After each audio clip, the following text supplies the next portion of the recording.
করি যে কিভাবে আমরা এটা করব। খেয়াল করো যে 4 গুণন 1, 4 একে 4 গুণ করলাম 4 হলো, এবং 4 বিয়োগ 1, 4 থেকে 1 বিয়োগ গেলে 3। এইভাবে কিন্তু আমরা করতে পারি। তো এখন খেয়াল করো তাহলে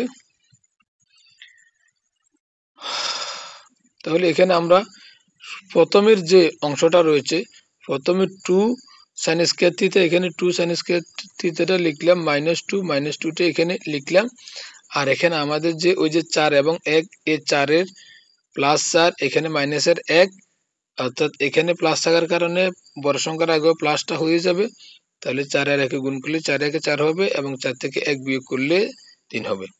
এখন আমরা এই দুই জায়গা থেকে যদি খেয়াল করি, আমাদের এখানে 2 রয়েছে একটা, এখানে 2 রয়েছে দুইটা, তার মানে উভয় জায়গায় আমাদের 2 রয়েছে এখানে, এবং এখানে sin থিটা রয়েছে একটা, এখানে sin থিটা রয়েছে দুইটা, অর্থাৎ দুইটা sin থিটা, তার মানে আমরা একটা কমন নিতে পারি, তাই তো।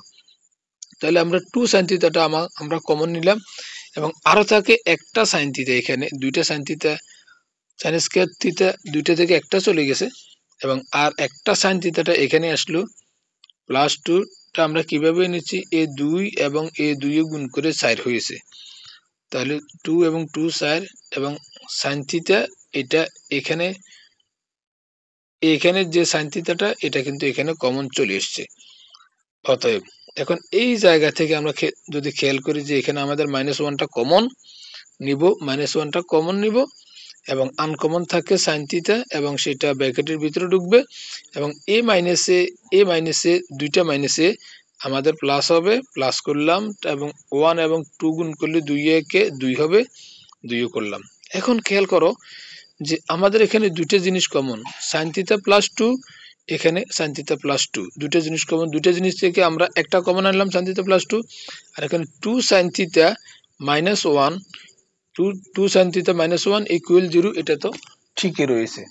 ওকে, এখন যে এখানে sin থিটা +2 এটা ইকুয়াল 0, আমরা এটাকে লিখব, সুতরাং sin থিটা +2 ইকুয়াল 0, +2টা এদিকে ডান দিকে স্থানান্তরিত হবে এবং -2 হবে।